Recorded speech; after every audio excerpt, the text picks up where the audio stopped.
Kisah akan berfokus pada seorang detektif kepolisian bernama Dale Spooner, biasa dipanggil Spooner, yang masih menggunakan sepatu jadul pada tahun 2004 yang sudah sangat langka di tahun ini. Bukti bahwa Spooner lebih suka masa-masa indah tahun 2000-an ketimbang saat ini. Sehingga itulah alasan kenapa Spooner tidak terlalu suka dengan robot dan bersikap acuh tak acuh dengan teknologi yang ada di sekitarnya. Good morning, sir. Yet another on-time delivery from... Get the hell out of my face, scanner. Seperti hari-hari biasanya dalam perjalanan menuju kantor tempat ia bekerja, Spooner selalu disapa oleh seorang bocah koplek bernama Parber yang selalu menyempatkan untuk mampir dan sarapan di rumah neneknya. You know, I've seen on TV they're giving away some of them new robots in the lottery. You know, Gigi, those robots don't do anybody any good. Saat itulah Spooner melihat sebuah robot yang berlari sambil membawa tas. Gimana Spooner yang berjiwa kepolisian itu, insting penegak hukumnya mengatakan jika robot tersebut sudah menjamret tas milik seseorang, sehingga Spooner langsung melakukan pengejaran saat itu juga.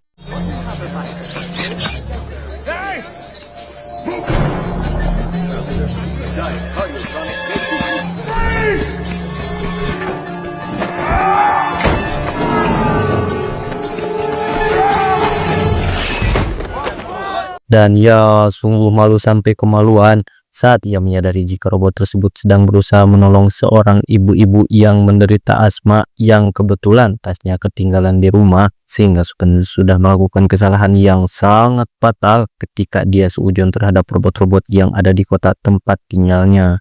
I'm sorry for this misunderstanding, officer. Don't apologize. You're doing what you're supposed to be doing. But what are you doing?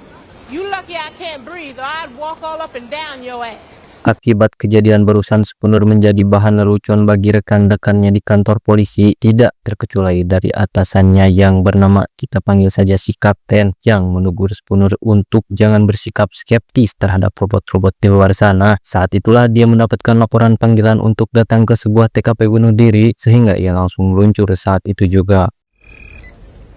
Homicide, Spooner. Rupanya sudah terjadi kasus bunuh diri yang terjadi tepat di perusahaan bernama USR yang merupakan perusahaan pembuat robot, di mana kematian tersebut dialami oleh seseorang yang sangat penting di perusahaan ini, yaitu Dr. Alfred Lemming. Kita panggil saja Dr. Fred biar gampang nyebutnya, yang merupakan inventor sekaligus pencetus semua robot-robot ini. Saat ini Spooner sedang berbicara dengan hologram Dr. Fred yang muncul dari sebuah alat kecil yang memang sudah beliau siapkan sebelum kematiannya. Spooner pun sengaja ditunjuk sebagai orang yang akan menyelidiki kasus kematiannya karena selain mereka berdua sudah saling mengenal satu sama lain, Dr. Fred juga menganggapnya bahwa penilaian dan metode Spooner dalam penyelidikan sangat cocok untuk mengungkapkan kasus kematian ini. Why did you call me? I trust your judgment. Program terminated. Why, old man? Spooner pun menemui CEO perusahaan yang bernama Lawrence, yang awalnya nampak ramah tiba-tiba berubah menjadi ketus setelah merasa keberatan dengan Spooner yang akan melakukan penyelidikan dan berkeliling di lingkungan perusahaannya. I'll send someone to escort you. Thank you very much. Dia bernama Susan, tidak pakai noo, seorang robot psikologis alias orang yang mempelajari tingkah laku dan mental para robot. Susan menunjukkan ciptaan pertama Dr. Fred, yaitu sebuah kecerdasan buatan yang otaknya terletak tepat di tengah-tengah gedung perusahaan ini. Ukurannya pun sangat besar sama seperti Dr. Vegapunk di anime One Piece. Kecerdasan buatan ini juga memiliki nama sendiri, yaitu Virtual Interactive Kinetic Intelligence, disingkat jadi PICI. PICI mengoperasikan gedung ini sepenuhnya sehingga tangan-tangan kecil seperti manusia sudah tidak perlu lagi untuk ikut turun tangan dalam pekerjaan-pekerjaan kecil seperti keamanan dan perlindungan, yang memang PICI ini dikhususkan untuk melindungi keamanan dan menjaga keamanan manusia yang menyangkut proses pembuatan robot di perusahaan ini, termasuk itu juga. Good day. Vicky designed most of Chicago's protective systems. Tiba di ruang kerja Dr. Fred, Spooner mendapati bahwa kaca jendela di tempat ini memiliki ketebalan yang tidak mungkin dapat dipecahkan oleh seekor aki-aki seperti Dr. Fred, sehingga Spooner berasumsi bahwa ini bukanlah kasus bunuh diri, melainkan pembunuhan secara disengaja dan direncanakan. Detective, the room was security locked. No one came or went. Doesn't that mean this has to be suicide? Yep. Unless the killer's still in here. One guy a long time ago.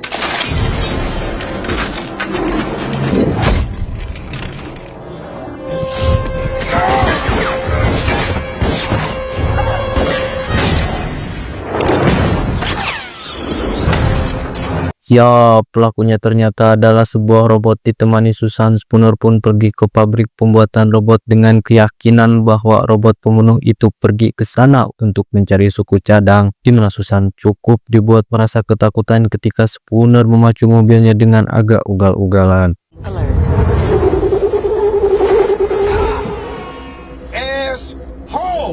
Tiba di pabrik pembuatan robot, Spooner harus mencari pelakunya di antara ribuan robot hasil produksi, di mana dia menggunakan metode kasar dengan cara menodongkan pistol dan bakal menembak kepala semua robot satu persatu apabila pelaku tidak mau menyerahkan diri.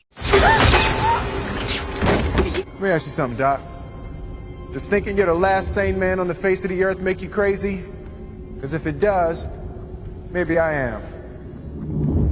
Dan ya, cara itu berhasil membuat si pelaku menunjukkan dirinya yang ketika dia bermaksud untuk kabur, tiba-tiba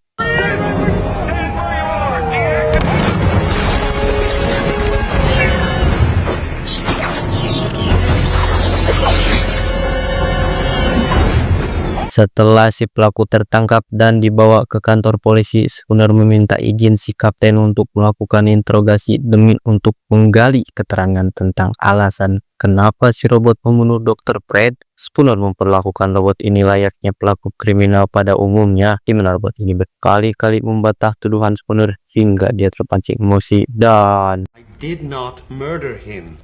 The hell, I don't want my toaster or my vacuum cleaner appearing emotional. I did not murder him!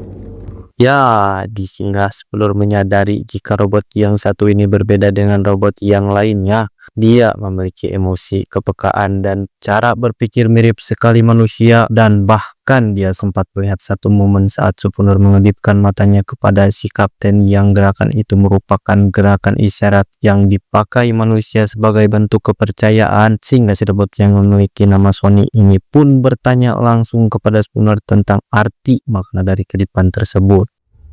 What does it mean? Tak hanya itu saja, Sony bahkan mengaku pernah bermimpi di dalam tidurnya. Entah bagaimana bisa Spooner yang memang sejak lama tidak suka dengan kaum mesin pun semakin dibuat muak mendengar pengakuan Sony yang seperti ingin disamakan dengan manusia. I have even had dreams. Human beings have dreams.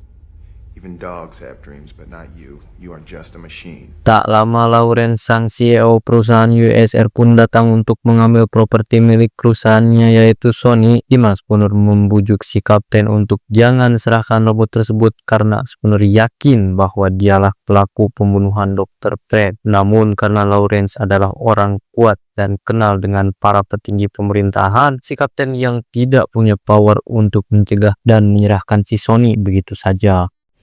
With this guy, John. Don't let him take this robot. We got nothing. Tak menyerah begitu saja, Spooner pun nekat pergi sendirian ke rumah yang menjadi kediaman Dr. Fred, di mana rumah ini sendiri akan dihancurkan oleh sebuah robot penghancur tepat pada pukul 8 esok pagi, sehingga Spooner masih punya cukup waktu untuk melakukan penyelidikan menyeluruh di rumah ini. Setelah berkeliling cukup lama dan tidak banyak yang Spooner temukan kecuali buku catatan biasa dan truk bekas pembelian rokok dan Golda di Indomaret, dimana Spooner tidak sadar jika dirinya sedang diawasi melalui kamera CCTV yang berada di pojok atas ruangan. Entah siapa yang sedang mengawasinya, namun orang tersebut sengaja memajukan jadwal penghancuran tepat saat Spooner masih berada di dalam rumah ini.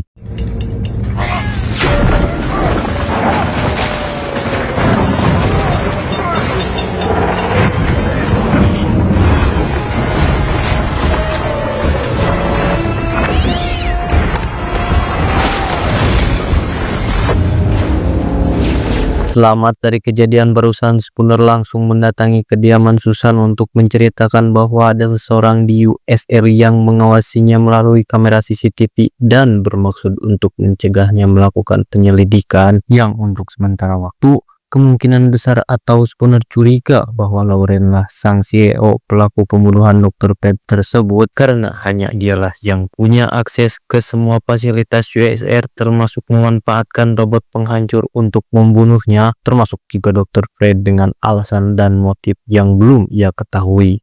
A demo bot just tore through Lanning's house, with me still inside. Mendengar hal itu, Susan langsung menyanggah tuduhan Spooner yang sudah sujud kepada atasannya. Meskipun Lauren adalah pria kaya yang sombong dan penuh banyak gaya, dia tidak akan sampai nekat dan tega melakukan hal kejam, apalagi sampai membunuh Dr. Fred yang membuat semua robot itu, sehingga Susan yang kesal pun langsung mengusir Spooner dari rumahnya. Everything's fine. Detective Spooner was just leaving. Problem is I do care.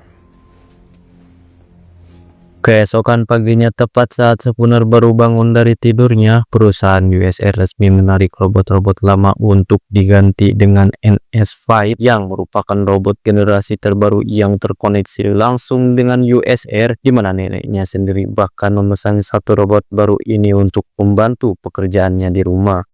Well, I'm thinking you keep making these pies this good, I might have to mess around and put you to work. So you like the pie, huh? You can come in now. Hello, Detective Spooner. Sementara di USR, Susan terlihat menemui Sony yang pada sore nanti akan dilakukan penonaktifan seperti hukuman mati pada umumnya, alias akan dimatikan selamanya, di mana Susan benar-benar terkejut saat mendengar pengakuan Sony tentang dirinya yang baru saja bermimpi di dalam tidurnya, sehingga Susan yang penasaran pun diam-diam membongkar isi dari otak atau prosesor Sony yang ternyata memang benar bahwa Sony diciptakan sebagai robot yang memiliki kehendak bebas, yang berarti dia tidak terikat dengan 3 hukum robot yang telah ditetapkan. It would be better not to die. Here we go.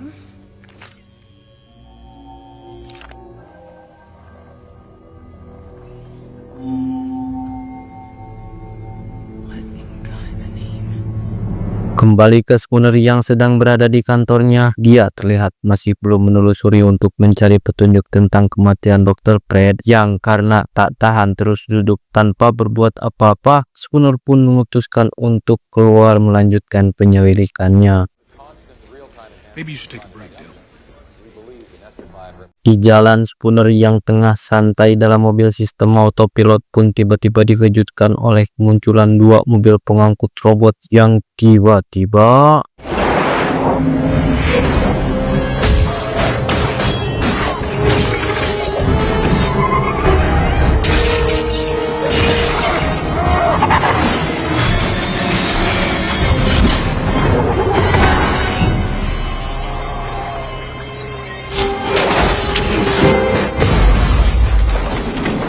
selamat dari ketegangan barusan. Spooner kembali diserang oleh satu robot yang masih utuh, di mana akhirnya terungkap jika tangan kiri Spooner ternyata adalah tangan robot seperti di anime Full Metal Alchemist, sehingga dia dapat menghadapi robot penyerang dengan cukup mudah.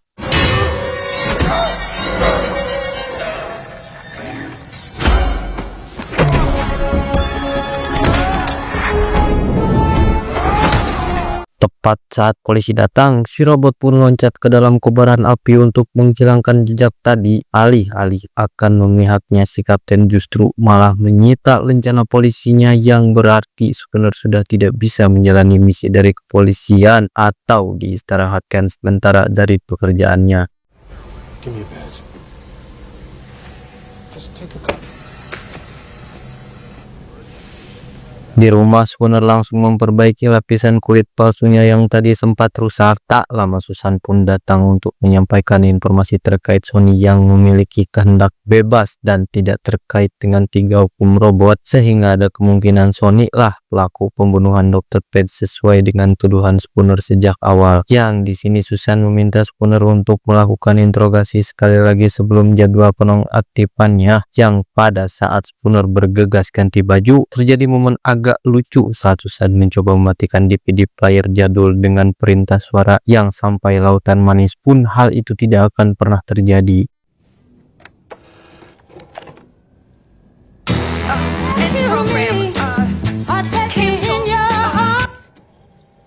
Saat Spooner sudah siap OTW, Susan pun menanyakan pertanyaan yang sebenarnya sudah lama ingin dia tanyakan, yaitu tentang alasan Spooner kenapa tidak suka dengan para robot yang ternyata dulu Spooner sempat mengalami insiden kecelakaan yang membuat mobilnya dan mobil pengendara lain jatuh ke dalam air, dan kebetulan ada seorang gadis kecil yang terjebak di dalam mobil tersebut. Karena mobil si gadis tenggelam duluan, maka ketika ada robot datang yang diselamatkan pertama kali adalah Spooner yang belum jauh tenggelam, bukan gadis tersebut. Meski Spooner sudah teriak-teriak menyuruh si robot menyelamatkannya, tetapi karena robot tidak memiliki jiwa, batin, akal, dan pikiran pun, maka si robot hanya menyelamatkan Spooner yang masih punya peluang untuk selamat. Reading vital signs, it must have calculated that... It did. I was the logical choice. Calculated that I had a 45% chance of survival. Sarah only had an 11% chance. 11% is more than enough. Robots, nothing here, just lights and clockwork. Selesai bercocot-cocot, mereka berdua langsung meluncur ke gedung USR yang setibanya di sana, Spooner mencoba basa-basi dengan bertanya tentang mimpi yang sempat dikatakan oleh suami, di mana dia langsung menggambarkannya pada secari kertas yang di situ terdapat jembatan putus dan ratusan robot-robot tua. Terlihat hanya satu orang yang berdiri yang akan dianggap sebagai yang terpilih dan akan memimpin para robot-robot buangan tersebut. Sempat mengira jika yang terpilih yang dimaksud itu adalah Sony, namun rupanya Sony justru mengatakan bahwa yang terpilih itu bukanlah diri dia sendiri, melainkan Spooner lah yang sesuai dengan apa yang Sony lihat di dalam mimpinya. The one standing on the hill. It is not me. It is you. Spooner dan Susan langsung menemui Lawrence untuk meminta jadwal penonaktifan Sony dibatalkan, namun karena Sony dianggap sudah merusak image perusahaan, maka hal pencegahan itu tidak dapat dilakukan. We have to destroy it. I'll do it myself. Alhasil Sony tetap akan dinonaktifkan dengan Susan sebagai eksekutornya, yang karena otak semua robot terbuat dari otak positronik yang entah apa positronik itu. Intinya proses ini akan menggunakan semacam virus nanoteknologi untuk dapat mematikan otak Sony sepenuhnya. Pada detik-detik penonaktifkan itulah Sony sempat bertanya tentang apakah proses ini menyakitkan dan apakah aku bisa bertemu dengan penciptaku yaitu Dr. Fred. Sontak Susan sangat terkejut mendengar hal itu yang secara otomatis akan menimbulkan rasa simpati dan rasa kasihan terhadap Sony yang meskipun robot tetapi naluri seorang manusia pasti akan datang pada momen tertentu. Saat mendengar kata-kata seperti itulah Susan diam-diam memanipulasi proses eksekusi ini untuk membuat Sony tetap hidup. Schematic become consciousness. Truth. Simulation.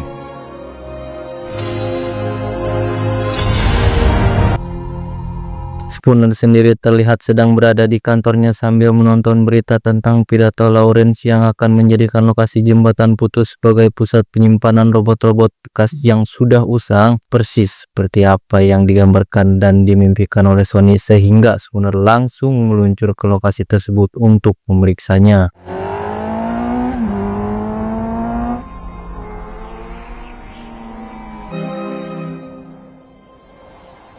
Tiba di sana, Spooner melihat ratusan kontainer berisi para robot usang yang masih aktif, yang tak lama muncullah pasukan NS5 alias robot generasi terbaru yang langsung membantai semua robot usang karena dianggap bisa mengancam nyawa manusia.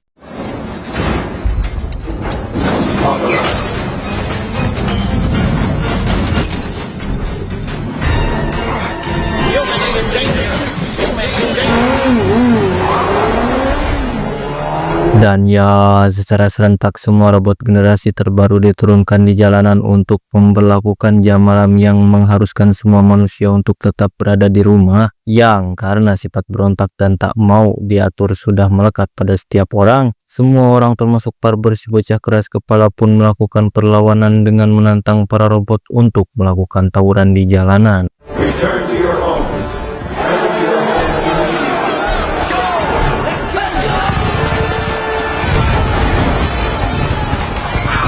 Saat Parber sedang terdesak itulah muncul spawner yang datang di waktu yang tepat sehingga dia berhasil diselamatkan. Setelah memastikan orang-orang terdekat mereka aman, Spawner dan Susan langsung bergegas pergi ke gedung USR untuk menemui Sony dan mencari tahu siapa dalang di balik semua ini.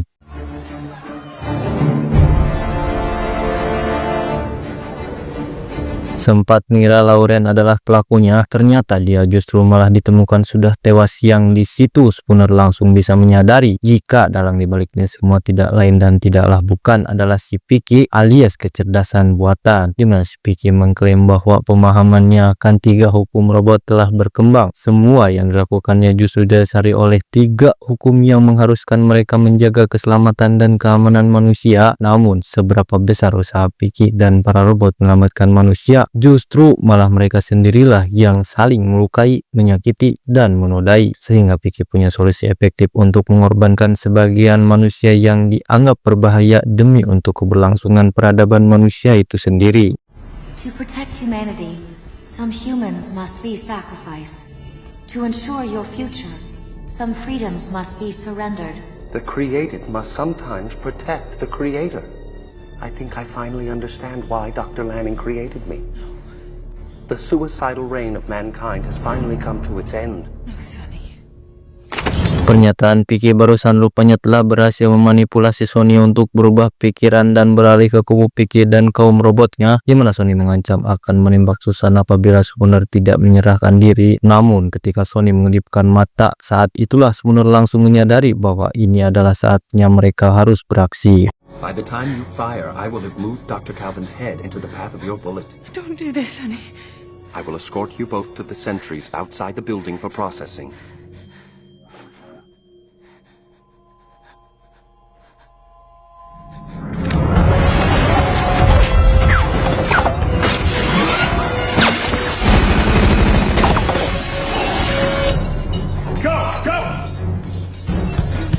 Sukses dengan aksi barusan, Susan langsung menyuruh Sony untuk ambilkan virus nanoteknologi yang karena hanya virus itulah satu-satunya cara untuk mendapat membuktikan si Vicky, di mana dia dan Spooner sendiri akan pergi duluan ke pusat otak Vicky untuk membuka akses masuk ke dalam sistem utamanya.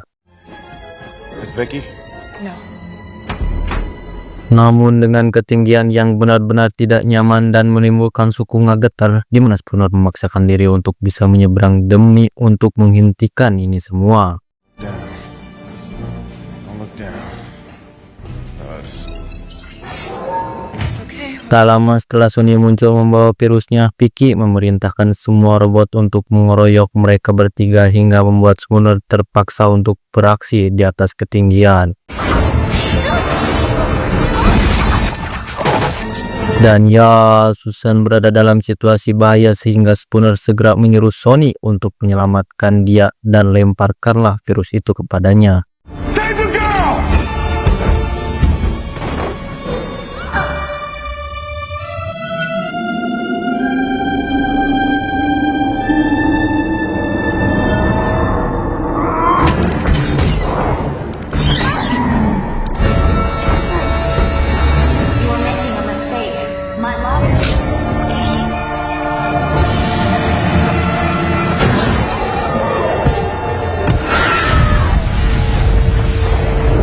Setelah virusnya berhasil disuntikan, semua robot pun kembali pada kodratnya, yaitu mematuhi 3 hukum yang telah ditetapkan, sehingga dengan kata lain semua masalah sudah selesai dan kehidupan sudah kembali normal. Can we be of service? Report for service and start.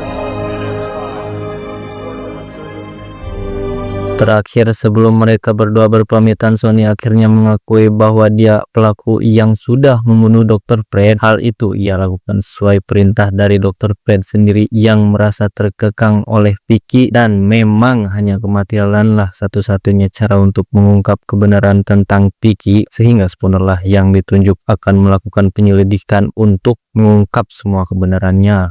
Does this make us friends?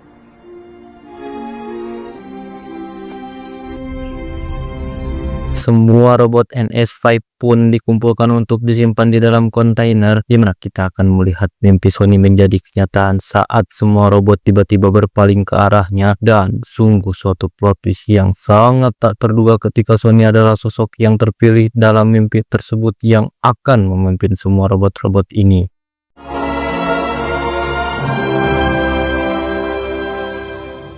Tamat ending yang sangat mengsonikan. Wak wow. Pesan yang bisa kita ambil dari film ini adalah janganlah biarkan AI mengalahkan kecerdasanmu. Manusia memiliki keunggulan dalam kreativitas, empati, dan intuisi yang tak bisa digantikan mesin. Gunakan teknologi sebagai alat, bukan kita yang diperalat. Asah terus pengetahuan, logika, dan kemampuan berpikir kritis, karena kecerdasan sejati ada pada diri Anda yang bisa memanfaatkan AI tanpa kehilangan rasa kemanusiaannya. Saya G pamit undur diri. See you next video dan sampai jumpa.